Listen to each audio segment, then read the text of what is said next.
Welcome into the Hot Read podcast for Wednesday, January 10th. I'm your host, Easton Freeze, director of published content here at BroadwaySportsMedia.com. We're also brought to you by the 440 Podcast Network.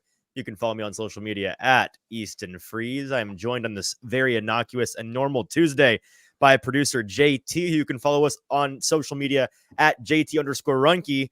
JT, I'm already tripping over my own words. It's been I've gone 100 miles an hour all day. This is going to be a show. How are you? Yeah, like you said, I'm great. Normal Tuesday, right? Just back in Super the swing normal. of things. No, why are we still here? Like this. I said that time was a flat circle.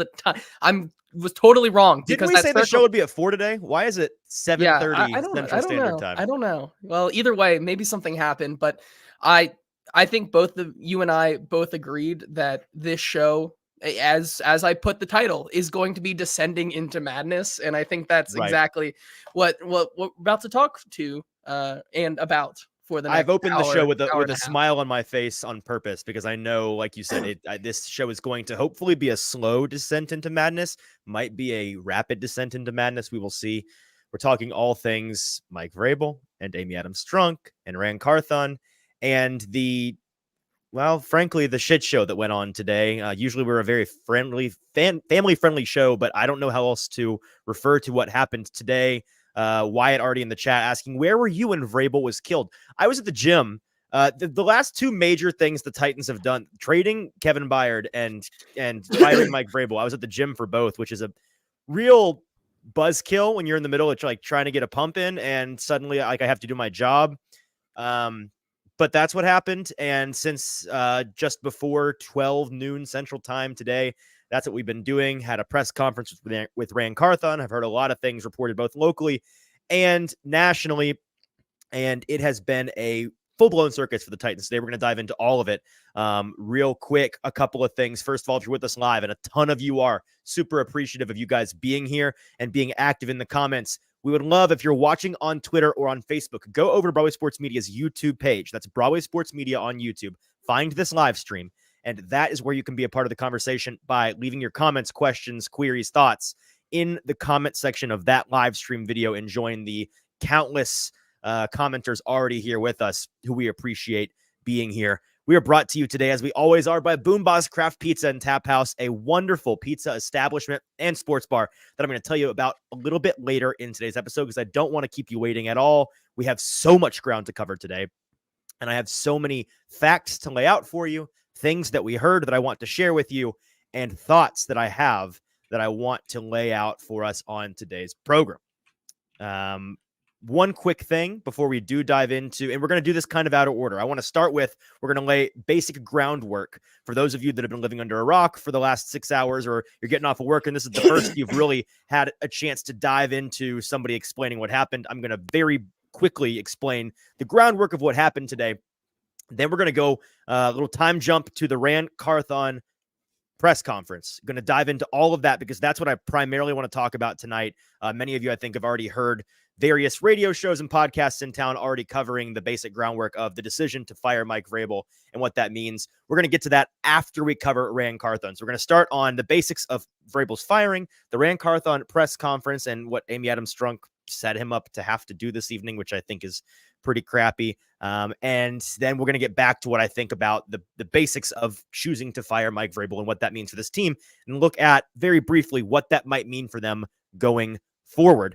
I know a ton of you have questions and you've got them all in the chat already. JT is going to do his very best to keep an eye on those, highlight the ones that are most important and or really today, the ones that go with the flow of today's show. Because again, the rundown for today, the things that I need to get out there for you is so long. We just aren't going to have a ton of time to dive into specific questions. But on Thursday's episode, 48 hours from now, we're going to, I think, do a really big Q&A section of the show. So tune back in with us then if you have specific questions that don't get answered in today's episode. Many of them will be just naturally. But if you have more questions, we really want to talk to you and just go back and forth with those of you in the audience on that Thursday show. So save those for then if they don't get answered today.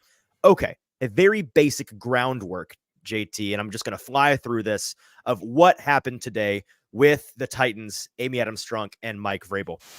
It was reported just before noon today that the Titans had fired 6-year head coach Mike Vrabel. My initial reaction to this was disbelief. This was pure insanity. It is a panic move by Amy Adams Strunk. I said and have been saying on the show for a long time that there was no way that they were going to fire him, that if he was no longer the coach of the Tennessee Titans after this year, that it was going to be because he was traded to another team. Because frankly, I didn't think that they would do something possibly so foolish. Apparently, I guess I had too much belief in the leadership not to mess this up so badly, unless there is a dramatic story from behind the scenes that we aren't privy to, that I think that there are some things we're never going to hear about that really led to this decision beyond just dissatisfaction with the football product on the field. I really think there's more to it than that. Unless there are those things, which I think that there are, but we may never know, there's really no way to paint this in a positive light. It's a really, really ugly look. The Titans have thrown away a wildly valuable asset, I think. And for what? Right? Like they didn't get anything in return for a guy that I'm pretty positive is going to be pursued very heavily in the coming days and weeks and get a coaching job immediately, maybe of his choice. That's an asset that was worth something. Absolutely. We got some reporting from Diana Rossini, who may just be the next greatest national insider for the New England Patriots, because we have all known forever that her main source was Mike Vrabel. And now I'm not sure how she may be real quiet on the Tennessee Titans going forward, folks. I really don't know. She reported today, shortly after the news came out, that the Titans, this is a quote, the Titans believed trading Vrabel was too complicated and would take too long. Per sources, they wanted to move on quickly. I was told that Vrabel never asked ownership for a trade or asked out of Tennessee. So that first part is bonkers, right? The Titans believed trading Vrabel was too complicated and would take too long, which is like, that's my thought process when I think about selling something on like a Facebook buy, sell, and trade. It's like, I could probably get $50 out of this, but it was just going to take too much effort and I'll just throw it away. That's essentially what the Titans did with Mike Vrabel, which is bonkers on the surface. There's some subtext to that we're going to dive into a little bit later, and Rand Carthon explained it a little bit in his press conference, but it's that back half that was crazy to me in the moment. I was told Vrabel never asked ownership for a trade or asked out of Tennessee. If that's true, and again, her source is almost certainly Mike Vrabel based on the track record here. So this may be Vrabel tinted glasses that she is reporting through. But the idea that he never asked out, never asked for a trade, and they fired him anyway, really crazy to me. Really, really crazy. We only got one reaction from any kind of player today, and it's a guy that's probably going to be a former Tennessee Titan. Derrick Henry spoke to Diana Rossini over the phone. He said, quote, wow, I'm just shocked. Coach Vrabel is a leader of men. He's a great coach and teacher. I know he will get another opportunity right away. I look forward to it, end quote. I think it's important for us to read the full statement from Amy Adams Strunk that was released today, and we're going to dive into some of the veiled and not so veiled shots that she takes at Mike Vrabel on the way out here in this statement that I think is her trying to be firm and justifying this decision, but boy, it's kind of ugly. So I'm going to read that entire thing to you now. Earlier today, I spoke with Mike Vrabel and told him about my decision to make a change at head coach. As I told Coach Vrabel, this decision was as difficult as any I've made as controlling owner. I appreciate Mike's contributions to the Tennessee Titans, both on and off the field. Anyone who has ever met him knows how passionate and genuine he is, and he's been a strong supporter of the Nashville community. We wish Mike, Jen, and the Vrabel family nothing but the best in the future. As the NFL continues to innovate and evolve, I believe the team's best positioned for sustained success will be those who empower an aligned and collaborative team across all football functions. Last year, we began a shift in our approach to football leadership and made several changes to our personnel to advance that plan. As I continue to assess the state of our team, I arrived at the conclusion that the team would also benefit from the fresh approach and perspective of a new coaching staff. I believe the Tennessee Titans can and will be a premier National Football League franchise. It's what our fans deserve, and there will be hard decisions along the way. My decision today is not only a reflection of my disappointment in our past 2 seasons, but also my recognition that further changes are necessary to fully achieve our vision. I will never shy away from acknowledging that I have unapologetically high expectations for the football team and every aspect of the Titans organization. Our vision is not simply to produce more wins than losses. It is to regularly compete for championships. While this season was disappointing, I see early signs of progress taking shape. Last year, we added a promising young quarterback and several other talented players to our roster. With a coaching search, enviable cap space, and top 10 draft position, this offseason is as important as any in our history. I'm excited for the weeks and months ahead. We will meet the moment. End quote. That was the full statement made by Amy Adams Strunk today. And with that, JT, we're going to time leap from roughly when that statement was released and the announcement was made all the way up to the Rand Carthon press conference, but not before I tell you about our wonderful and amazing sponsors over at Boombas Craft Pizza and Tap House. Guys, they've got 3 locations here in the Middle Tennessee area. East Nashville is the primary location. Our home location is the Spring Hill location, just 20 to 25 minutes south of town. If you take I-65, really easy to get to. And they also have a location in Murfreesboro. So wherever you are in Middle Tennessee, you can get to a Boombas and you will not regret it. Guys, JT and I are there each and every Thursday through to the Super Bowl, and then hopefully beyond that. We're working on renegotiations as we speak. But we love our time at Boombas on Thursday nights at 5:30 Central Standard Time, talking all things. Well, it was Titans previews, but now that the season is over, we're talking about whatever we want. And I can tell you that this Thursday we're going to be talking about more about this and the fallout that that comes in the next 48 hours. So you'll want to check it out. And we are still, after the show, hanging out at Boombas, grabbing a bite, grabbing a drink. There are, in fact, still great sports going on right now that you can watch on any night of the week. And on Thursdays, we're watching hockey and basketball and all of these fantastic things that are up on the big screens there at Boombas, grabbing some delicious food. Their pizzas are fantastic, and their selection of international and domestic drafts on tap are really, really great. Great prices, great food. Check out Boombas Craft Pizza and Tap House. We love being sponsored by Boombas, and genuinely, you're going to love it if you go and check them out. Okay, before we dive into this Rand Carthon press conference, I'm going to take a moment to catch my breath. And while I do that, JT, do we have anything in the comment section that we simply must address before we dive into Rand Carthon? I think we're going to get to all of this, just starring a bunch of comments right now, because I think we're going to save that for the more discussion part. We're still kind of doing show and tell right now, kind of breaking down the day as we go, which is needed. But yeah, we're going to do a lot of that later in the show. I personally, I was shocked. Yeah. Give me your initial reaction to this. When I saw it, I said, because I got it through the Fantasy Life app. I saw it. Right. I was sitting at my desk and I said, no way. And then I opened Twitter and of course it happened. My first reaction, and the one that I still pretty firmly stand by, is that this was malpractice by Amy Adams Strunk and the Titans ownership group. I still stand by that this, and we'll talk a lot about Amy Adams Strunk later in the show, but this gut reaction was that this was a mistake, not only just because they're letting him go, but also because I still think that there was a world in which you are able to get substantial trade compensation for him. Right. I know earlier in the week or last week, I talked about, with maybe not being able to get that much value. Right. Kind of changed my tune on that as we got onto the week. I thought maybe that with this situation with the New England Patriots, like a lot of things changed and they seemed truly like they were really desperate for Mike Vrabel. So they could have maybe worked something out. Now he most likely will go to the New England Patriots for free. And I think that this is it's a weird timing, right? Not to do it on Black Monday when a lot of these other teams do it. Yes. Yep. It's We're going to talk about this. It's very strange to do this on this day at this time. And I think, just like me, you said, I'm sure that a lot of players were absolutely shocked by this. You said Diana Rossini talked to Derrick Henry. If you also watched the Rich Eisen show today, Taylor Lewan was on Rich Eisen's show as the news broke. So Taylor Lewan was learning it as the show was going on. It's a great clip. I've been so busy, also I missed that today. gut reaction said that he thinks that this is a mistake.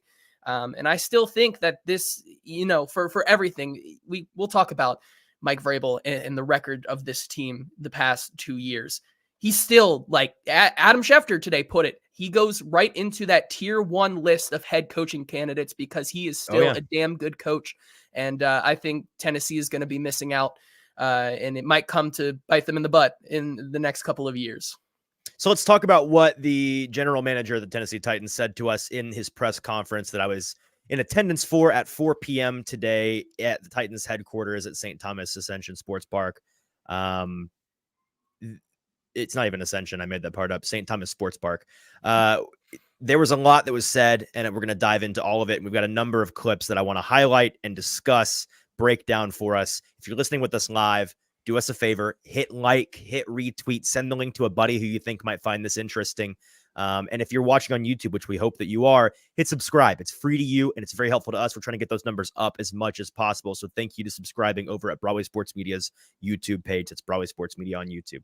First of all, I want to get the good things out of the way first about Ran Carthon before I delve into madness, because I don't oftentimes on shows like this, on days like this, you dive into all the things that were the primary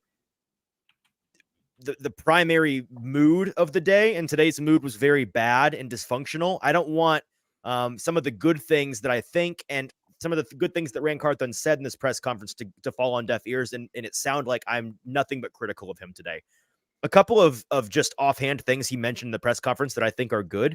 He indicated that the Titans injury issue, which has been going on for 3 years now, and when initially questioned, he pointed out that it's football. There are like 74 car crashes every single game for 3.5 months in a row. There's going to be a lot of injuries. And I think it was Paul Kuharski who asked the question, pointed out, yes, but those car crashes happen to every team, and your team is injured in them more often than not. So what's the deal? And he relented and said the Titans injury issue is something that we have to figure out. Have to spend the time to figure it out. He acknowledged that it's a really big problem, and this has been acknowledged by Titans leadership in the past.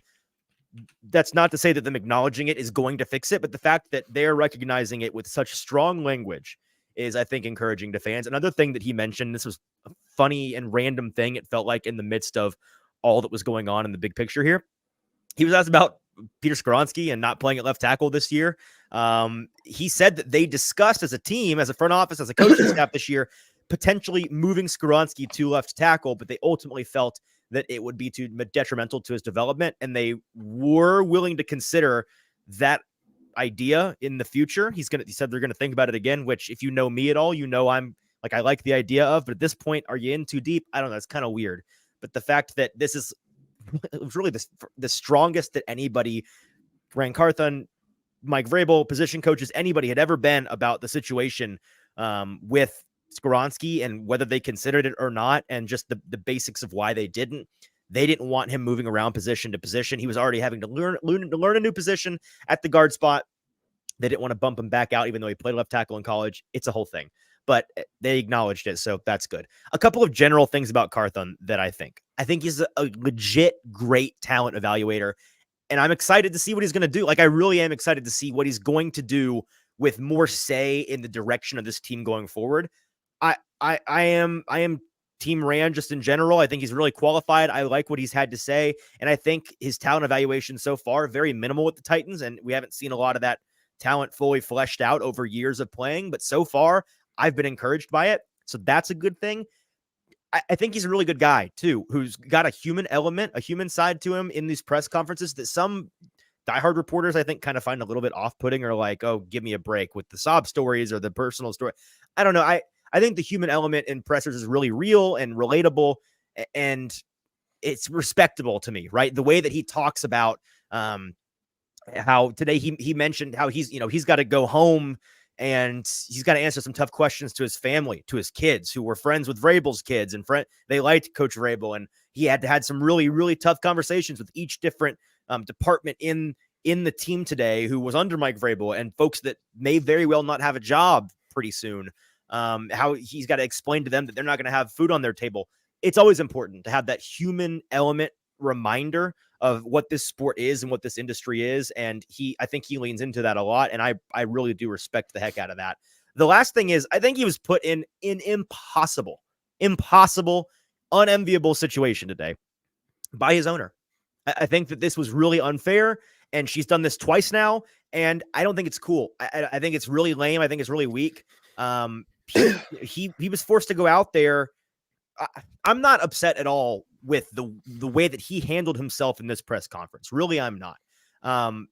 Amy Adams Strunk had this sit down earlier today that I'm guessing most of you have seen, but if you haven't, on the Titans social medias, the Titans themselves, voice of the Titans, Mike Keith, and their media production team, they had a prearranged, pre-recorded sit down interview with Amy Adams Strunk where she answered some questions that her guys that she employed wrote and that she pre-approved. So a lot of folks giving me a hard time on social media for calling out that she needs to speak to actual media, that she should speak to actual media by saying like she answered all the questions. No, she didn't, guys. No, she didn't. She answered questions that were written for her. And it's not that I'm going to be mad if she doesn't speak to me personally. I don't care who she speaks to. She has made a really dramatic decision here. She, not her GM, not anybody else in the organization. She has made this decision to fire Mike Vrabel. She needs to answer some real questions about it. And instead, she sent her GM out there today. She trotted him out there to answer for her decision to fire the coach, just like previously she trotted out her head coach to answer for her decision to fire the GM. This was what Mike Vrabel had to do when they fired John Robinson, and now it's what Ran Carthon is having to do when they fired Mike Vrabel. Neither of the people that had to answer for those decisions were the people that made those decisions. Both of those decisions were Amy Adams Strunk. And you know how many times she's talked to anybody not named Mike Keith about them on the record? None. Zero. Zilch. She doesn't talk to anybody that she's not 100% confident isn't going to give her a question that she's not going to want to answer, that she's going to be uncomfortable about, that she's not seeing coming. That's not cool. It's weak. It's bad form. It really is. I don't, a lot of folks saying she doesn't owe the media anything. You're right. She doesn't owe those of us in the media a thing. You know who she does owe? She owes the thousands upon thousands of you fans of her at this moment, seemingly reeling and disjointed and potentially dysfunctional franchise. Many folks told me today they called the ticket office and permanently canceled their season tickets. They're not interested in going to this team's games anymore. They're not interested in financially supporting this team any longer. They're really worried about the team that they love, and they're invested financially and emotionally and with their time in. She owes it to those people to answer questions about these dramatic franchise-altering decisions she's making, and she simply will not. It's weak. It's bad form. To be super clear, I do not have a massive problem at all with her taking this opportunity today to take these softball pre-approved questions that she did from the Titans themselves as a format of speaking on today's decision. Really don't. No issue with that, whatever. I do have a big problem with if she does not speak to actual media members or anybody that's going to ask her actual questions. And folks said, well, she answered all the questions you need answered. No, she didn't. Do you know how I know? Because I just a couple of hours ago sat in a room with Ran Carthon, the guy she trotted out, to answer those actual questions that she didn't answer, and he didn't know because he didn't make the decision. It's really as simple as that. There are dozens of questions she needs to answer, and instead she had her GM try to today, and he either had to say he didn't know or say that he's not going to answer that right now because he was told not to. Let's dive into all of that now. But I wanted to point that out. She needs to speak to folks. She looks like a potentially bad owner right now. And when she's not speaking to us, it's bad form. Okay. So those are the good things around Carthon. That being said, we have some clips from this press conference. There were some interesting non-answers. There were some interesting obfuscations from actual answers. And there were some interesting statements that he offered up that were kind of contradictory to things he said earlier in the press conference, or contradictory to things that Amy Adams Strunk said in her statement. That's all. That's okay. Kenneth in the comments saying she talked with Teresa Walker. Yes, I had forgotten. Fair point. A prearranged meeting with Teresa Walker with AP. She spoke to about this is a great example. She spoke with Teresa Walker about the firing of John Robinson when that happened. That was a very sterile, controlled situation. I've spoken to Teresa about this situation. I am not saying Teresa was told what to and not to ask, but I am saying it was very controlled. I believe Josh says he's coming in late. Have I been unhinged? I did just unglue myself. If she did that, even that I have some questions about. One media member, one sit down with Teresa or whoever answer. but even that would be enough to satisfy me in her attempting to reach out. Does that make sense, JT? Like, I think that would be the minimum that she could do to be fair. I mean, I agree with you. Yeah, we're about to get into this with the Rand Carthon, but it just really seems to me that Amy Adams Strunk isn't even telling her GM right now exactly what is going on. And like you said, there's a lot of conflicting messages, and it's just a bunch of confusion for a team that I think you can go back to, even like, I think from the start of firing John Robinson midweek after the Philadelphia Eagles game till now has been just a laundry list of malpractices on her end, on her part, on the Titans' part. I just personally do not think that this was the way to go about any of this. I think every decision has come at a weird time too, which makes me question, as they say they have a long-term plan. It makes me question if that is really true, since these kind of decisions come at weird times, not on the times where you usually would expect them. So yeah, it's really confusing right now, and hopefully we get more clarification once we kind of get into the head coaching search about this, but we're just going to have to wait and see. And Tighten Up Tony on YouTube says just kidding. Sorry. That wrong comment. Tighten Up on YouTube says, if she is not good with the media, do we want her doing pressers? Jerry Jones 2.0. Fair. Oh, and this is Ben Seaman. What's up, Ben? Here's the deal. Like, I appreciate that she's not Jerry. Jerry's crazy. Like, after every game, like, that's not what I'm asking for. Really, I'm not.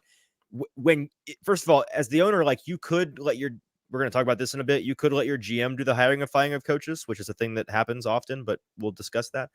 If you're going to do these hirings and firings yourself and make these massive moves, you need to answer a couple questions just once. Just answer some actual questions that are being asked. I'm not saying you have to do even a big formal press conference. I'm not saying it has to be regular by any means. Just do a sit down with somebody to ask and answer some real questions. Okay. Let's dive into these clips that we have to share from the Carthon Press Conference.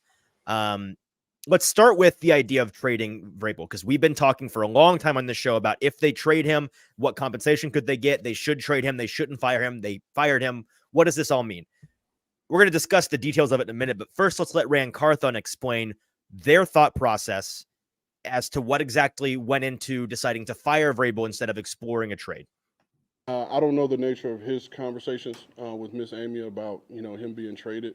I do understand the question about a trade. It's just not as simple and cut and dry. And you look over the history of coaches being traded, it's just not a lot in recent times. And when you say recent times, I know Sean Payton was just traded for, but he was out. And New Orleans had a coach in place. But there's also league mandates and rules that you have to follow, before you can execute a trade. And you have the partner, if you will, would have to go through an exhaustive process and meet the Rooney rules and all those qualifications. And before we could even start interviewing, we have to have an opening. And so it just prolongs our ability to get the next and best head coach in here. So I've got to put my hand up a little bit, although really all of us do. There are elements to this idea of trading a coach that really are not well known until kind of today, at least in this media market. I don't recall anybody, big or small, talking about these things. Paul Kaharski was the first to really start to talk about it today around noon. Some things that I think he was fed by the team, some sources he has, their explanation along those same lines of why they didn't do it. But just to elaborate on what Carthon said there, the part that was too overlooked in the lead up to this is that a trade would have probably set the Titans behind the 8 ball a little bit timeline wise on the coaching search, because the way that the rules work, there are some stipulations that have to be met. They would have had to wait until after the divisional round of the playoffs to deal him, apparently, and then complied with the Rooney rule, which means they would have had to have in-person interviews with at least 2 minority candidates for the job. And by then, the top candidates may very well have been gone. You would have been near or at the end of the line for these top candidates if You were just joining the coaching search then. That being said, and there's one more really important element here. This part I did not know at all until today, and it does change things a little bit. Trading a coach is not like trading a player. Trading their contract is different than trading a player's contract.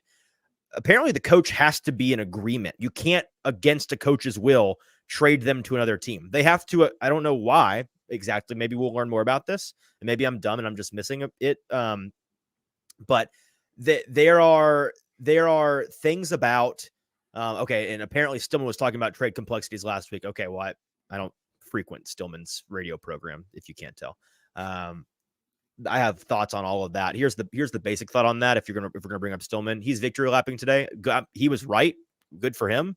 I won't dive too deep into this, JT, but you know how we often talk about how with GMs and head coaches and owners, there's a way to have bad process and still get good results. Like perhaps if, I don't know, Amy Adams Strunk had gotten emotional during the Eagles game last year, and that's what ultimately led her to fire John Robinson in season.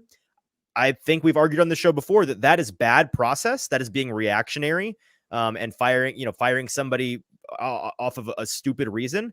But it's a good result because he deserved to be fired. He needed to not have that job any longer. So you can back your way into good results without having good process. That's talked about with owners and GMs and head coaches all the time. It applies to broadcast and journalism too. It really does. And there are some folks who have a throw whatever at the wall, constantly see what sticks, and then an approach of look at how genius I too can throw wild hot takes at the wall over and over every single day. I'm eventually going to be right too. That's how it works, but that doesn't necessarily I don't like to deal in conspiracies and wild, unrealistic scenarios. That's just the way that I operate. Some others choose not to, and that's successful for them. And I'm glad, I've never once, in fact, I've always said that Jared Stillman's very good at what he does. I just don't respect or appreciate what exactly he does and the way that he does it. So there's that. But congrats on being right. He did. He seemed to have nailed this story, and a crazy thing happened and he nailed it. So well done. Okay. So back to what we heard from, where even was I? Trading Vrabel. Yes. Okay. Sorry. I still think that it was the correct move to try to trade him. I really do. Back to what we heard earlier from Diana Rossini, where they basically said the reason we didn't trade him is because it sounded too hard and difficult. You needed to try. I think you needed to hit the phones and try. I don't know. There's more to this. Maybe I'm going to find out in the coming days. There's more to this that made it really impossible. But are we sure you couldn't put out there publicly, hey, Mike Vrabel is available via trade? We can't trade him yet necessarily, but we're fielding offers. We'd like to see who's interested. And if that's the case, then you have that out there, and potential head coaching candidates that are looking for the best possible situation for them, guys that are, highly touted, are going to have a lot of options and want the best option for them. Maybe they see that and say, oh, wow, okay, Tennessee's going to have an opening. I'm going to wait to join with any team, to accept a job until I know that I can't get, maybe that's the one that they want the most. And you know what I mean? That's not unreasonable to me, but I don't know if there's rules that would have prevented that. But if they could have done that, JT, is it crazy for me to say that they should have tried that first? Well, the biggest thing, right, is that it really comes down to the Rooney Rule. And that's where you have to look at it from the Patriots perspective. Sure, they could trade for Mike Vrabel. They could know all along that they want Mike Vrabel and want to trade. They still have to wait these 2 weeks and do 2 in-person interviews with 2 outside diversity possible candidates before they could even consider giving that Mike Vrabel. So I do get why they really said it wasn't worth our time, because I mean, not to say that Amy Adams Strunk was reactionary, but I mean, you see this Washington Commanders team already putting together a hiring group, and they are already sending out requests. You have the Carolina Panthers starting to move on that, and a bunch of these other teams as well. So yeah, I see why it could be enticing for a couple of candidates to wait. it also is a major risk for the Titans, because if you truly believe that your guy is out there, you want to be first to him, just like all these other teams. We can move on to the next clip after I say this last bit of piece on it. My reaction to this is, if you're not going to try at all the trade route, if you're just going to say that it's not tenable, like that sort of signals to me maybe Adams Strunk or the Titans brass, or whoever has a specific guy or guys in mind, and they think it's super, super important for them to get near the front of the line of head coaching searching teams. If that's the case, cool, fine. And maybe that means they get their guy and they get the best guy in the market, or whatever it is. But you better have a plan to get one of the top guys and not steal. Because if you do all of this and then at the end of the coaching search, it feels like, or physically, like literally based on the timeline of who's hired when, you're literally at the bottom of the heap. You're at the end of the line. That's no good, man. Like that doesn't work. And that was kind of a point, right? Like, let's say that if you did indeed trade Mike Vrabel, okay, let's say you get a future first and a 3rd round pick this year. Like, let's say that that's what happened, right? Would you be content with having to settle for maybe like your 3rd, 4th option, like an Art Smith or something like that? Because it's just like these type of guys that Josh would be McDaniels left over. Yeah, Josh McDaniels, someone like that. Would you? Brandon Staley's out there, Cliff Kingsbury out there. Come on, for the picks, right? Like, there's a bunch of young, talented, offensive-minded guys out there that I think, if we can read through the lines here, that I think the Titans and this ownership group are wanting to move towards that. And I think the way to do it, you got to just kind of bite the bullet, and you have to get there in line with the Commanders and the Panthers and the rest of them. All right, let's jump back to the top of the press conference with Ran Carthon. Before we asked any questions, he gave an introduction, a basic rundown of what happened, and then he went into his and Vrabel's relationship, acknowledged the rumors over the past couple of months about them and how they operate, and gave a pretty interesting answer. Let's listen. First and foremost, I want to thank everybody for being here this afternoon. Obviously with the news this morning, Miss Amy informed Coach Vrabes that he would no longer be the head coach here. First and foremost, I want to thank Vrabes for what he's done here the last 6 years, particularly the time that we've spent together. I want to thank Jen and Carter and Tyler for their sacrifices, for allowing him to put in the time that he put in here while here as our head coach. I also want to say, I know there's been a lot of speculation over the last, 2-3 months or whatever it's been about the nature of Mike and I's relationship. I will say that Mike and I, we've never had any issue versus whether it's personal or professional. We worked well together and had a good relationship. We were in lockstep. So I want to finally come out and, dispel that. And, I wish Vrabes, nothing but the best. Consider him a friend. And I feel like we'll be that way moving forward. And so. Interesting. In lockstep with Mike Vrabel. Never any issues with Mike Vrabel. They worked well together. Okay. All right, let's keep that in mind. Let's listen to the next couple of clips. Here's a pair of clips about him talking more about his relationship with Ran Carthon, or with Mike Vrabel, how they worked together and what their daily routine looked like. Let's listen to these two. Like I said back in I think it was my press conference, our football foundations are generally the same in where he cut his teeth and how I was raised to see the game of football. Realistically, it's only so many ways that you can play the game of football, only so many different schemes. Like I said, our visions were aligned. We saw it a lot the same, and we worked well together. So the decision that we made was unanimous. Mike and I, we speak every morning, whether I come to his office or he comes to my office, and we talk about the task in hand for the day. When we got to the point of making the move from Ryan, at that time when we made the initial switch, Ryan was injured. And that was about, now we get to see what Levis can do. And Levis went out and he played well. I think had everybody, in this room and our fan base excited about what was to come. And so we decided to make the decision to, move forward and see what that's going to look like in the future in his development. So they were collaborating, working well together, considered him a friend. Okay. Keep all those things in mind. One more clip, and I have some thoughts on all of these. One more thing he had to say about Mike Vrabel and about how this year went. Went into some detail about some injuries that hindered this team's success. I think that part, it's a lot of moving parts, to the game of football. And there's no secret, we've dealt with a lot of injuries here, over the last, 3 seasons or whatever it is. And, we're having to mix and match pieces, on a week-to-week basis. And it makes it hard. It makes it hard for any organization, to do that. So, we have a lot of work ahead of us of trying to, figure this whole thing out and how we can keep, our key guys out there on the field and keep them available. But it was just one of those things. It wasn't we weren't aligned or it didn't work. It's really hard when you take the field. I think we took the field Sunday with 9 starters out.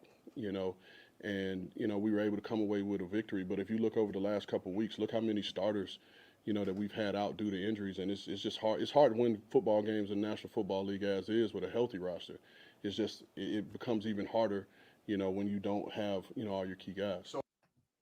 So that's a lot about how he and Vrabel had a good relationship. They were collaborating. They were talking to each other in each other's office every morning. They didn't ever have any interpersonal issues. He considers him a friend. Their visions aligned on what this team was going to be, what it should be. And then at the end, that last clip, he sounded to me like he gave a bunch of reasons why Mike Vrabel shouldn't have been fired. Sounded to me like he's talking about how the injuries really set this team back. And when you've got 9 starters out in week 17, week 18, it's tough, like a bunch of things. And I was talking with Paul Kaharski and Sam Phelan in the media workroom after this. And Paul says, "Oh man, this guy summed it up perfectly." I go, "Show me the tweet." And here's the tweet. So shout out to somebody I don't know on Twitter, but really well done summarizing all this.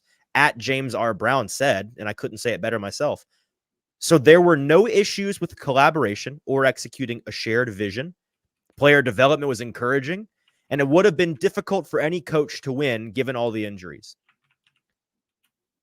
So why was Mike Vrabel fired? Because that seems to directly contradict what Amy Adams Strunk said was the reason why she fired Mike Vrabel. Sure as heck sounds like the GM of this team doesn't see a great reason for why Mike Vrabel should be fired. If he does, he sure didn't share it. In fact, he shared a lot of reasons why he probably shouldn't have been fired.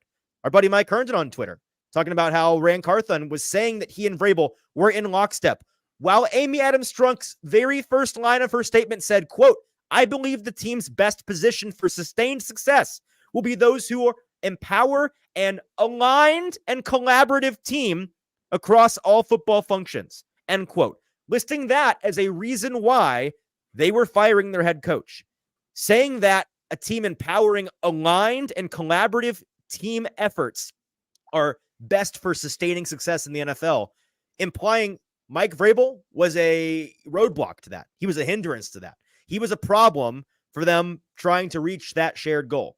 Yet Rand Carthon comes out and talks to us about how he and Vrabel were in lockstep. They were buddies. They worked well together. There were a lot of reasons why it would have been difficult for any coach to win in the circumstances. Corey Curtis over at local news station News 2, I believe, was in there, and he tweeted out another, I think, poignant thought. So if it wasn't Carthon's decision to fire Vrabel, because he did come out and say that, by the way, that Carthon did not have any say in the decision to fire Mike Vrabel.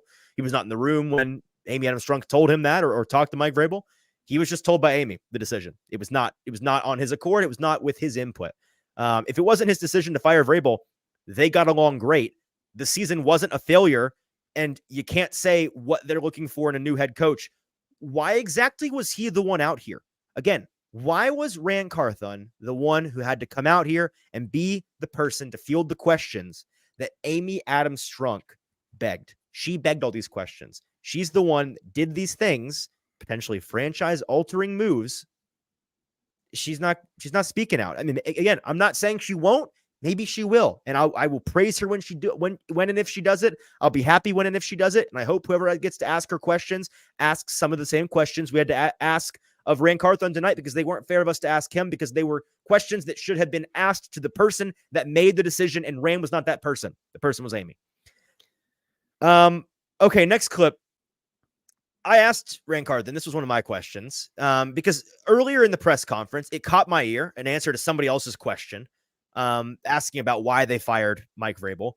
Rand said that ultimately the reason why they did it, it was all about Amy's vision and wanting to best situate themselves as a team, as an organization, as a franchise to meet that vision for the team, for the organization.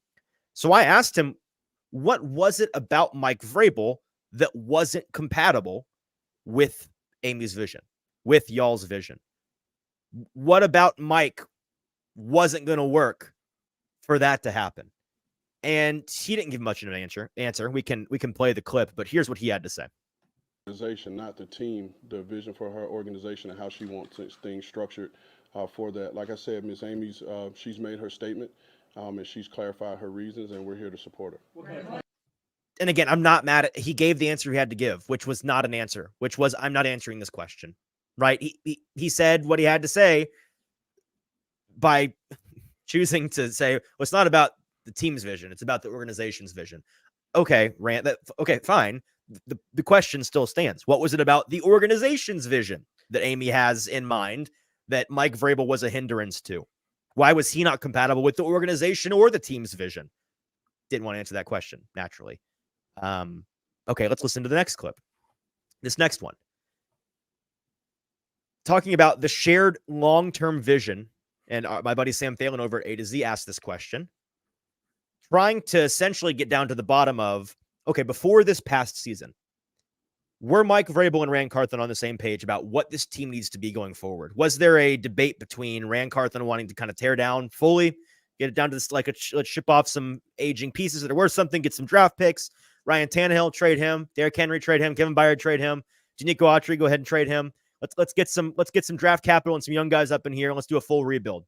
And then, as speculated, Mike Vrabel more along the lines of, let's keep those guys. Let's add like a D-Hop kind of a win now as we rebuild strategy, which is what they ultimately went with, which is what ultimately won out in that front office, in that organization.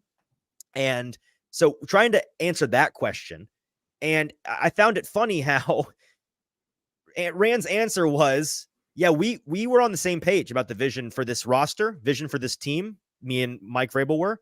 And now when we get a new coach, that vision, there might be a significant pivot. It might change dramatically, which I don't think is actually inconsistent. What that tells me is, okay, so Amy took the vision you guys had and has fully shot it down, has said, no, we're going to do this differently. Here's the clip.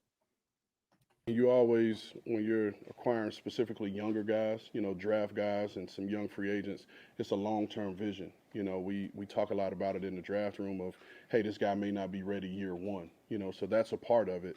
And depending on the scheme of the next head coach, things could pivot, drastically, and we could have a retool of the roster, which is, going to take some work. And so, we'll address that, when we get there. Okay, so the Titans have to hire a new coach now. So this next clip is asking Rand Carthon, who are you going to be the person in charge of the search for a head coach? You're the GM of this team. Are you going to be heading up that search? Is it going to be your call? Here's what Rand Carthon had to say. No, we, talked about this earlier. I will be one of the parts of it. And one of the parts. Be, areas in which, I'll take more of an out-front approach. But again, this is about the head coach. This is about the locker room, but this is about the organization. So it'll be, a few of us in there.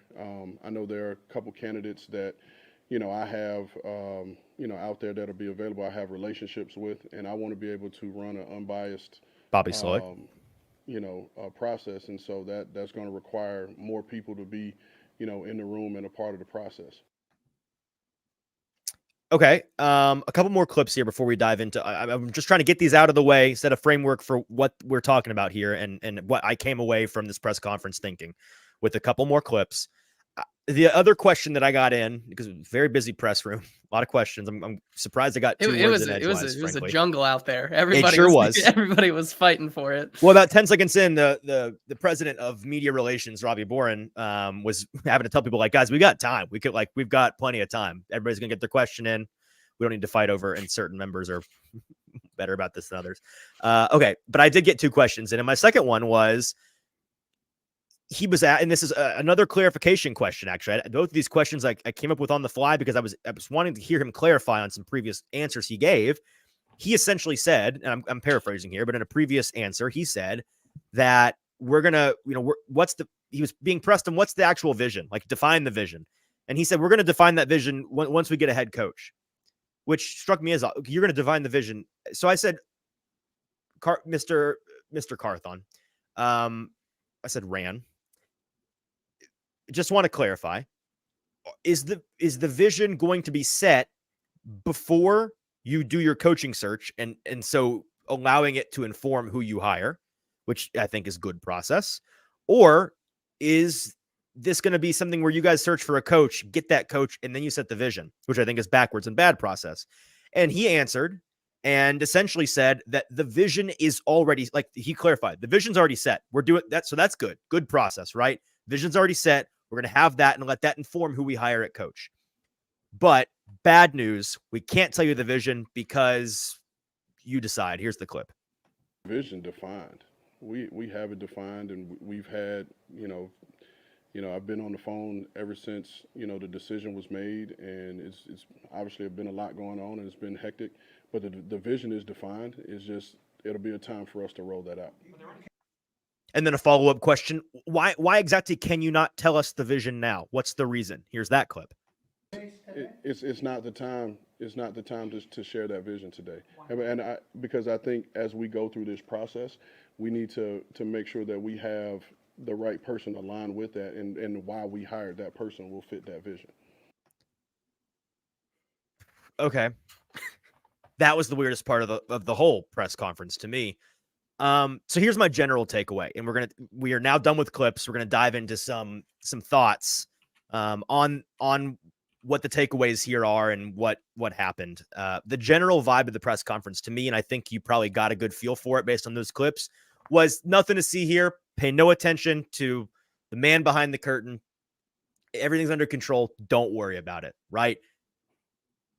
Some things that were kind of contradictory that we just discussed. He was adamant that he and Vrabel were on the same page and shared the same vision. Pay no attention to the statement from Amy Adams Strunk just hours ago saying they fired Vrabel because he was not compatible with their vision. Oh, and that vision, we already have it, but don't ask us to tell you what it is yet.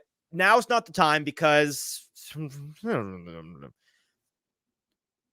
weird behavior. And JT, you and I were talking on the phone on my drive back here from that press conference. We were trying to figure out what possibly could there be, what reasons could there be for them not to tell us the vision now? Because here's the deal. This team is currently as directionless as it may have been. Not ever. That's not fair. It's as directionless as it's been in a long time. And you have opportunities here in this press conference to reassure your fans, reassure the folks that pay your bills, that consume the entertainment. Guys, don't worry. There's direction here. We've got this under control. And they just didn't for some reason. Here were the three reasons we came up with, JT, and maybe I'm sure we're missing something. Maybe we're missing one. If folks in the comments think we're missing one, chime in. Here are the three reasons why I think they maybe didn't share the vision. Honestly, this is all I can come up with.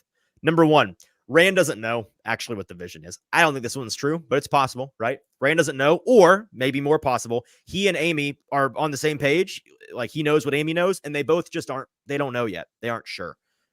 Which, just then say that. You don't have to lie about don't worry, guys, we've got a vision if you don't have a vision. I'm not saying that they are lying. I'm just saying that's a possibility. Number two, the plan is to craft the vision around the hire, like I was asking, which is bad process. And they're lying about it now to appease us. Again, I'm not accusing them of being liars. I'm saying these are all the possibilities that I can possibly think of for why they hide it.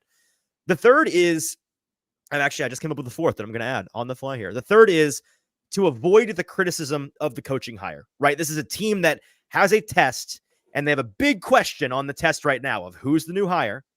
And they're trying to answer that. But they don't want us in the media, us that are fans, they don't want folks on the outside judging them, grading them on their answer to that test question. If they tell us their vision now, And then they go and hire a guy that when we look into his background, look into the options, we think collectively as media or as fans, that guy doesn't really fit your vision at all. Like that's a bad job. This is depressing. We're going to rip you for this. They're just trying to avoid that criticism, which is lame and bad. I get the motivation on their part, but it's lame. The fourth reason, JT, and this frankly might be the most realistic option, knowing this Tennessee Titans team and the way that they operate.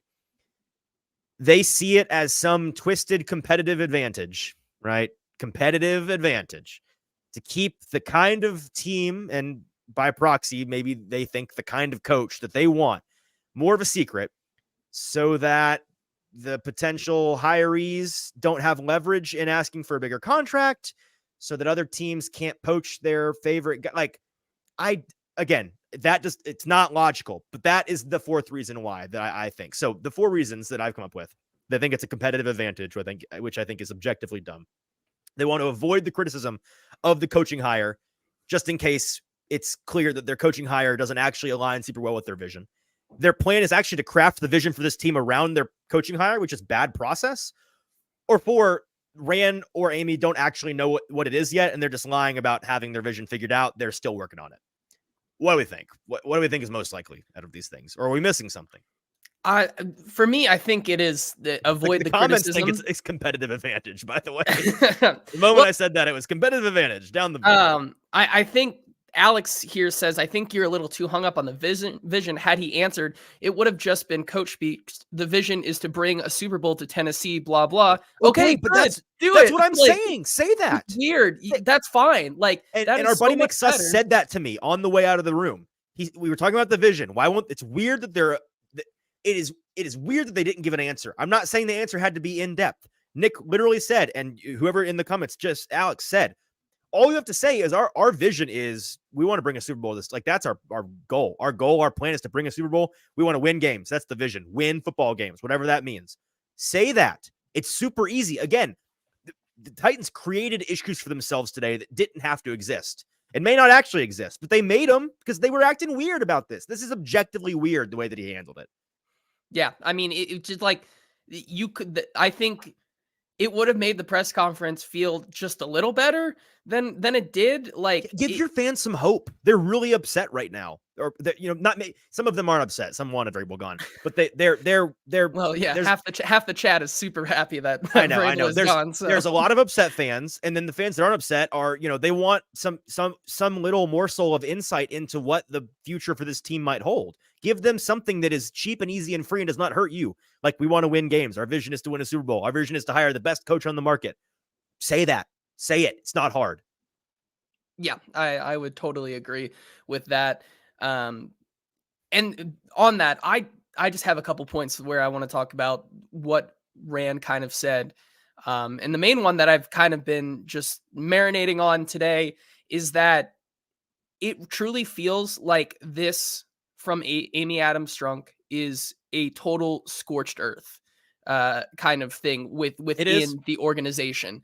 And I think earlier in the show, Blast TV brings up a comment that I think I kind of talked to you about that may be what was kind of the final straw for Amy Adams Strunk in this one, in which he said Vrabel needed to go because he keeps hiring his buddies as coordinators. And I think that in a way that because in that interview that Amy Adams Strunk did with Mike Keith today, Mike Keith asked her, okay, what are you looking for in the next coach? And of course she goes blah, blah, blah. But I think the two most important things in that one was the main thing they're looking for in a new coach is some fresh new perspective, which sure, that's what it makes no sense to go get a new Mike Vrabel when you already had one at home, right? Like we don't need McDonald's. We have McDonald's at home, like that is the saying right there. Two, and the thing that she wanted to very much emphasize is that during the hiring process, it's going to be very important to see what kind of staff. Like she said, it was very important that he brings a staff to this team that can work very well. And I think that may be the biggest thing in the linchpin in all this is that Amy Adams Strunk maybe thought that because Mike Vrabel was kind of cultivating this thing where if you're his friend, it helps in the in getting you a position with this team when you clearly could maybe go find some better talent outside of the organization and maybe try to, instead of getting a Jason Houtling and kind of bringing them in from here, go outside the organization here and try and get some young talent. And I think that may be the reason why she basically said, we're done with this Vrabel kind of era here. It clearly is not going to work anymore, and it's just going to be the same thing. And so she wants something new. And as she said, the NFL is always changing. And I guess that's kind of the direction she wants to go. Yeah. And you know what? I think that there's a world in which you're right. I don't know if you're right. I'm not even sure if I agree, but here's the deal. Like, I think who they end up hiring eventually may, and slimy little dude in the comments says Tim Kelly and Todd Downing were Vrabel buddies, as well as Ackerman. And that's the biggest thing. He also talked about that when a new coach is hired, Rand basically said the coach will be able to interview anyone on this staff. It does not mean that anyone on this staff will be back. Like, ineligible, right? Sure. It's going to be a totally different coaching staff here on this team, and it might be one and done for Tim Kelly. It might be the final end of Shane Bowen. Charles London, who Will Levis has been working with, he might have to have that setback in his young career as he gets a new quarterbacks coach, and Charles London maybe moves on like that. So it's going to be very interesting how they go about this. And Joey in the comments says, I'm wondering if before long we don't hear something came out about how he wouldn't hire or fire the right people, much like Malarkey got fired. It also, like, I'm not going to rule out any of these things. I think that we will get some insight into what happened based on who they hire. Because if they, God forbid, if they go and hire somebody like Gerard Mayo, which I actually saw rumored today, and if that becomes a thing, that's next level, out of this world. Please check yourself into an institution levels bonkers. If there's any shred of truth to that, Amy and Rand need to change their mind immediately and then scrub the evidence and deny. But like, if that kind of thing happens, they go hire another defensive CEO type head coach, like you said, a Mike Vrabel at home, who's just like you traded out a guy that you knew was a good coach that was kind of like you basically replaced Mike Vrabel without Mike to get rid of some of the Mike Vrabel issues. That's dumb and bad process and very bad. And that to me might indicate that you're right, that that's really all it was about. Another thing I came away from this press conference thinking about, and I think, listen, it's a stronger take than you usually hear from me, but I really do.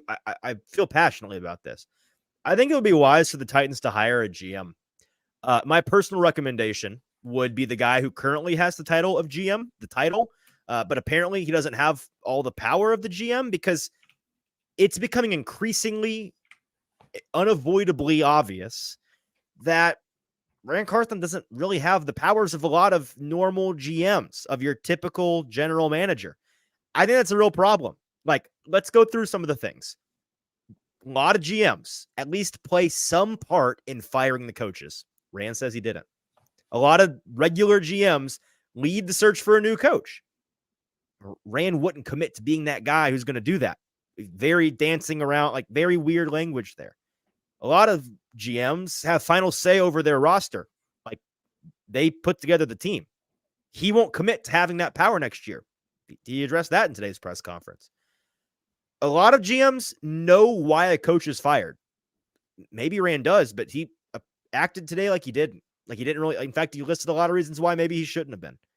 A lot of GMs aren't able to are able to share what their vision is for the team, and he wasn't or wouldn't. That's not a guy that I'm not saying that he's Amy's puppet. I'm just saying there's a lot of things that he doesn't apparently have the control to do that a lot of GMs do. I think that Amy needs to give him those reins, and maybe there's some psychoanalysis that goes on here. Like, she had that situation with John Robinson and she's burnt by that because he did such a poor job. And now she's scared to really give somebody the reins. But you fired Mike Vrabel and you essentially sided with your GM here, right? Like, that's what happened today. If that's not an indicator of, okay, you believe in this guy, what is? You should give him the full controls of a GM. Like, I'm not saying Amy needs to have no say in some of these things in the hiring process, like all the vision of the team. I'm not saying that.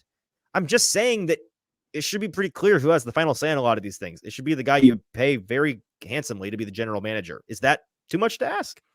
No, I don't think so. And I think this was something that I shared with you and also was part of my initial gut reaction that I very much question the way Amy Adams Strunk and her operating group are doing business right now, because you can go back to literally this offseason where she put Rand Carthon and Mike Vrabel in a room and said, I'm hands off. You guys collaborate and you guys figure this out.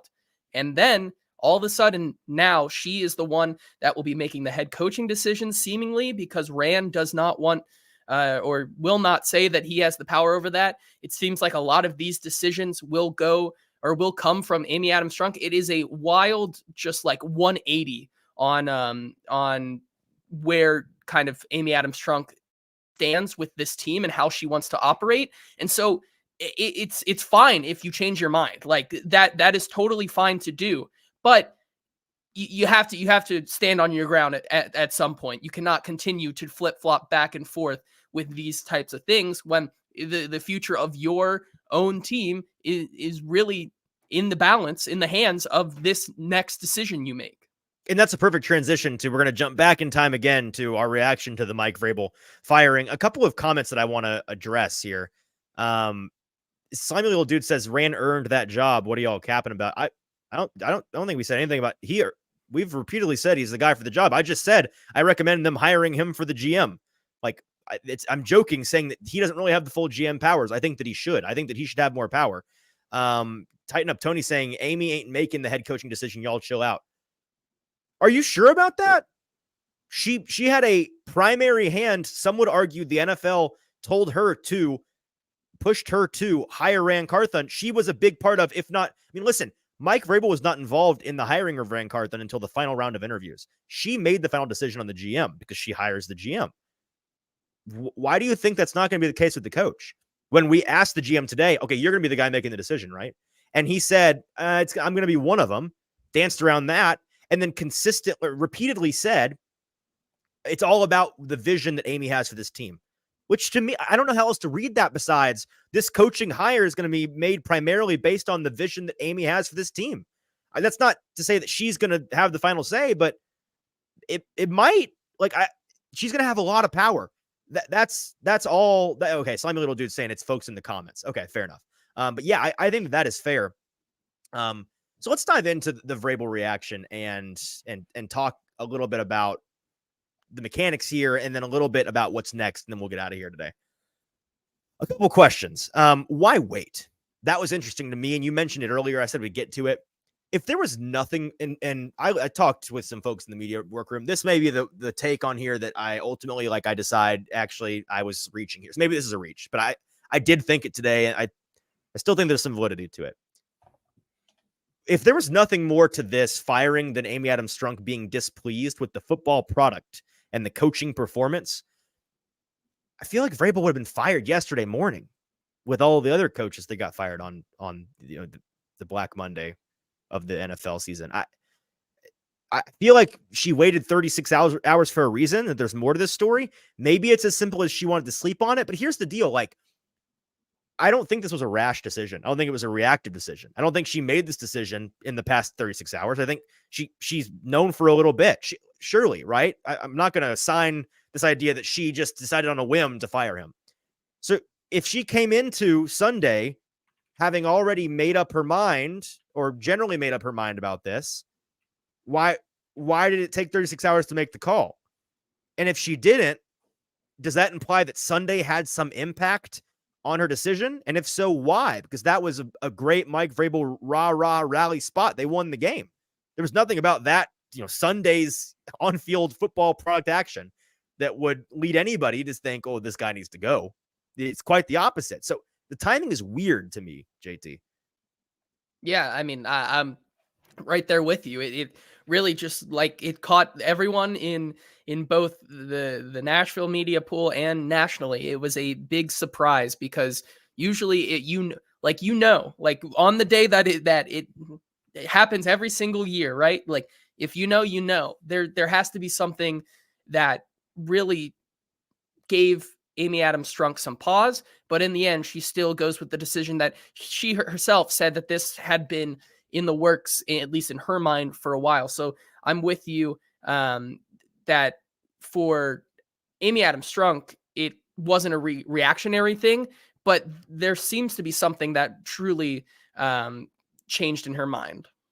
Yeah, something did, and I think that something did. I don't know. Maybe folks in the comments can chime in on maybe that's a little bit of a reach. I'll move on from that because there were some veiled shots that we referenced earlier in this statement that I think are absolutely worth bringing up. This part of the statement that she released midday is the most interesting to me. Quote, as the NFL continues to innovate and evolve, I believe the team's best position for sustained success will be those who empower an aligned and collaborative team effort across all football functions. Last year, we began a shift in our approach to football leadership and made several changes to our personnel to advance that plan. As I continued to assess the state of our team, I arrived at the conclusion that the team would also benefit from the fresh approach and perspective of a new coaching staff. That, to me, not only is a shot at Mike Vrabel, and we talked about this in the portion with Carthons press conference, like the fact that he wasn't collaborative, apparently wasn't aligned with their vision. This reads to me like the Titans are going on their leadership, and this is a good thing to me. They're going all in on propelling this team into the modern NFL era. And if nothing else comes from the moving on from Mike Vrabel, I thought and still think that he's a very good coach. I think he's going to be a very good coach wherever he lands. I'm excited to see where he lands and what he does. That being said,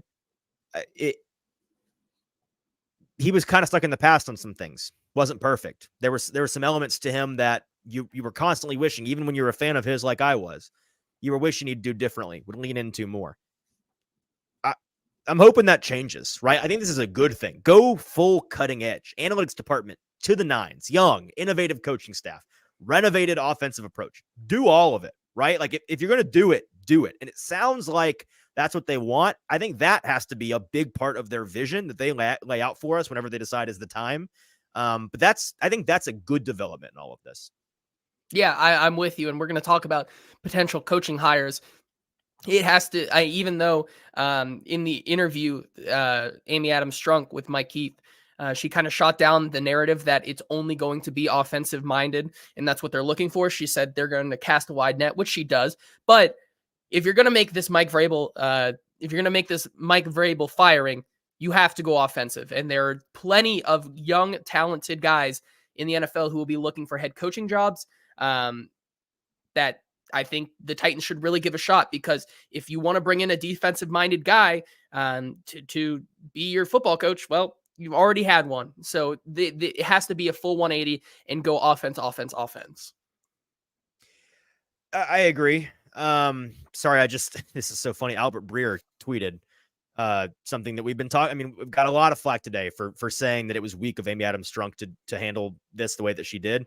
And Albert Breer tweeted the same thing I'm just now seeing. He said, honestly, this is pretty weak. As we mentioned in the Tuesday notes on his Sports Illustrated column, Titans owner Amy Adams Strunk fired Mike Vrabel in a one-on-one meeting. It was her decision alone, yet she sends her GM out to meet with the media and only talks with the team website. Sorry, it's like that's just objectively, that's just true, guys. It is. And that's not local media being, man, we're mad that. No, that's Albert Breer agrees. I'm sure that most everybody in the media agrees. I think a lot of fans agree. It's weak. Quit, like put your love for this team. And I get it. I do. The inclination as a fan to want to buy all in on Amy and her vision here, because if you admit that what she's doing might be a big disaster, then you're admitting that things are about to get really dark, and that's scary. Genuinely, I get it. I'm the same way with the teams I root for sure. But you have to be honest with yourself about this. You mentioned this earlier, JT. There were some things that there are some things that Amy has done that are really contradicting herself with her actions.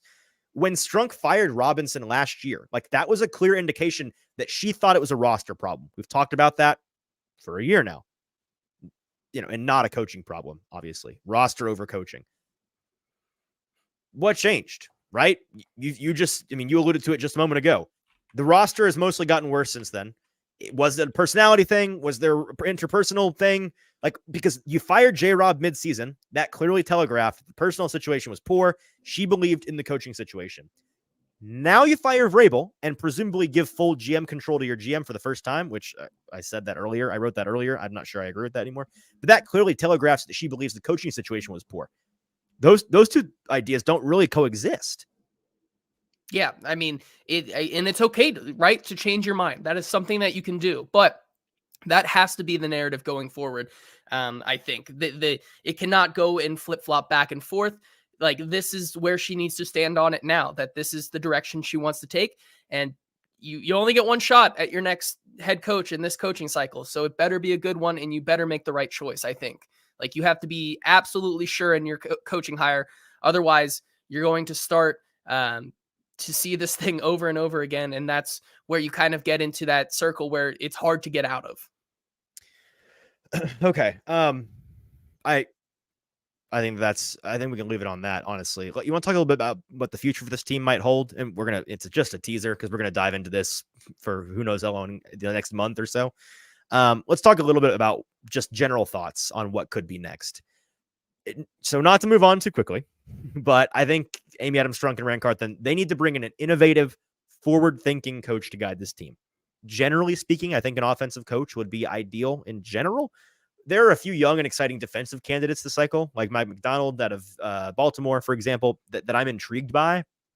But I think for the development of Will Levis, for the future proofing of this team a little bit, I think an offensive head coach here is the move. And also, if you don't go offensive, you go CEO defensive type, and you replace Vrabel with another, like, I have a hard time justifying that move in general, right? I think it has to be an offensive guy.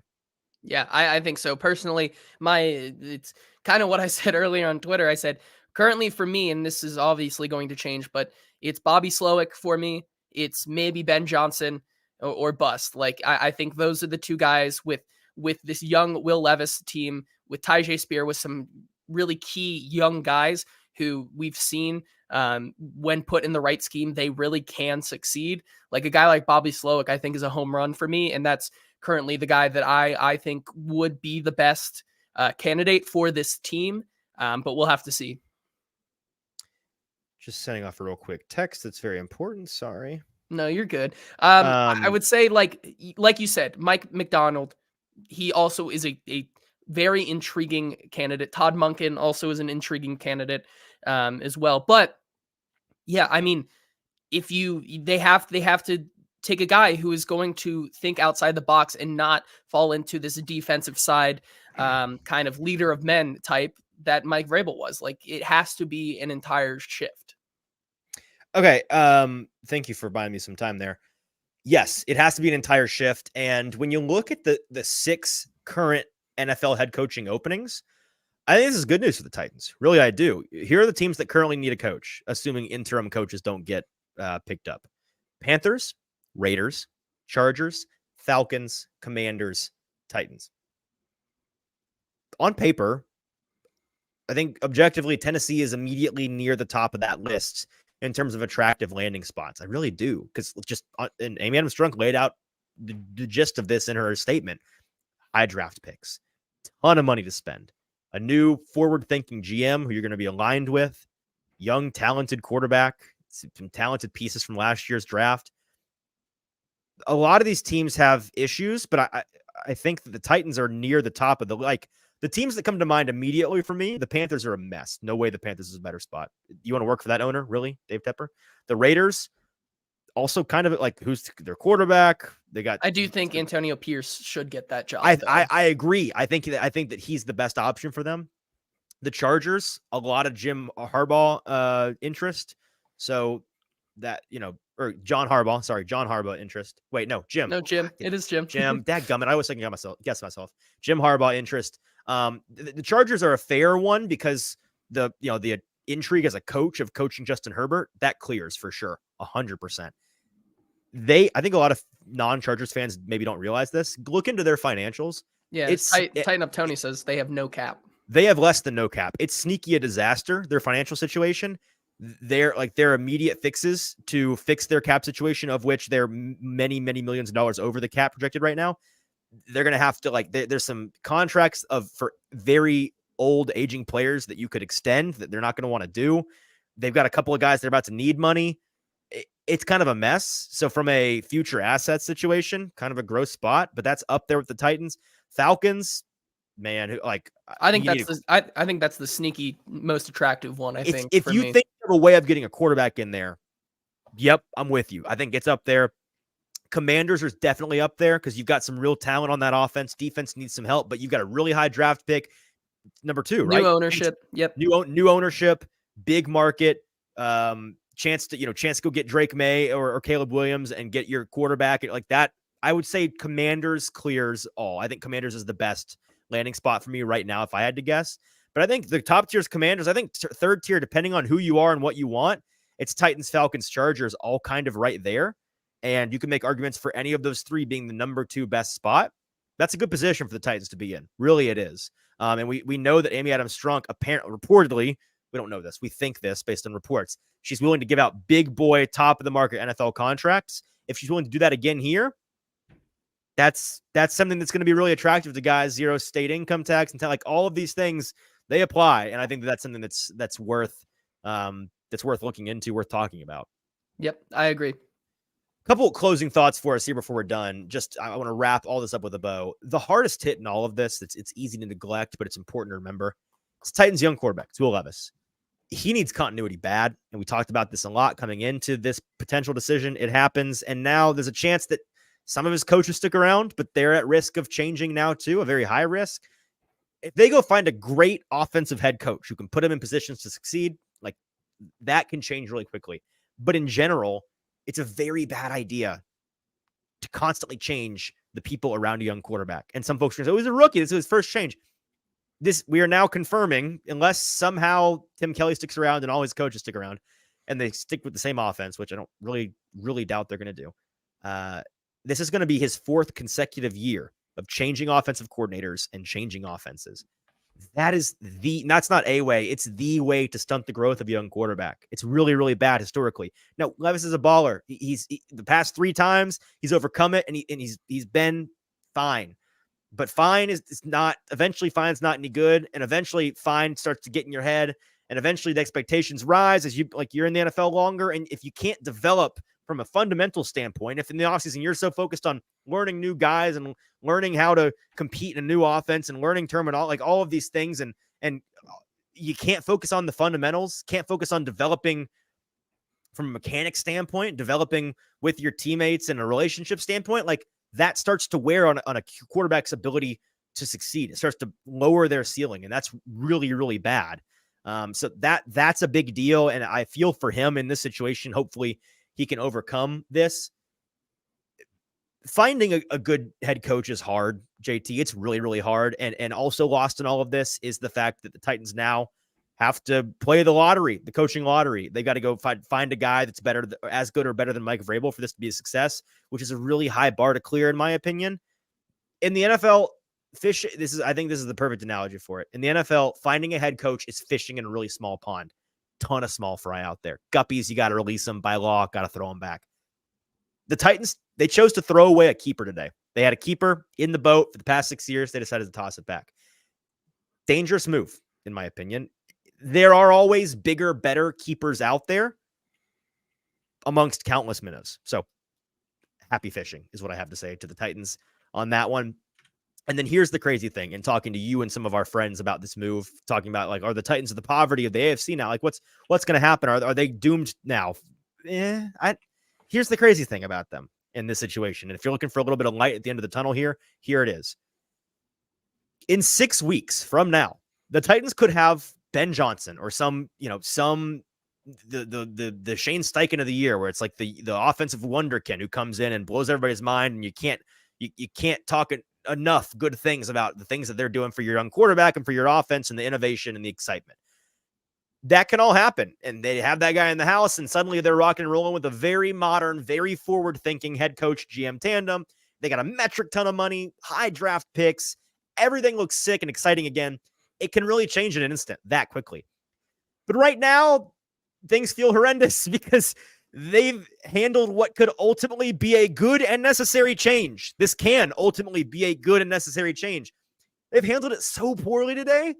Then how does that inspire any confidence in them not messing it up? Because the bottom line is this offseason, as Amy said herself in her statement, is her legacy moment, is the biggest offseason in Titans, maybe modern history.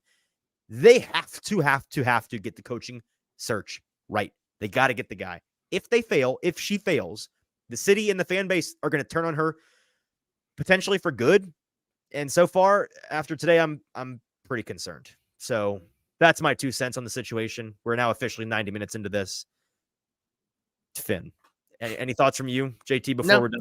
I think that perfectly sums up our descent into madness today and what how today has felt. So all right. Well, thank feels you good. so much to everybody that tuned in with us. Had a huge audience this evening. Really, really appreciate you guys joining us live. If you know of a buddy that might appreciate this show in post, send them the link. Hit like, hit retweet, hit subscribe before you leave. Very helpful to us if you subscribe to the Broadway Sports Media YouTube page. Trying to get that number up as much as possible. It is free to you. It's very helpful to us, and it'll help you see our content in the future. Again, we're going to answer a lot of questions that you have about this situation, or try to answer them on Thursday. We're going to discuss all of your thoughts on this on Thursday, live from Boombas Craft Pizza and Tap House, our wonderful and amazing sponsors. If you want to come ask them in question, you could get a free gift card and eat and drink on us and on Boombas. I don't know how hard that is to sell. Free food, free drink. You get to talk ball with us and watch sports. Like, it's going to be a good time. We're a good hang, I promise. So come and hang out with us. We'd love to see you. Until then, JT, I'm going to go do something other than pay attention to football for the first time all day and just relax and grab a bite to eat and go to sleep. Until Thursday, for producer JT, I'm your host, Easton Freeze. This has been the Hot Read Podcast. We'll talk to you on Thursday.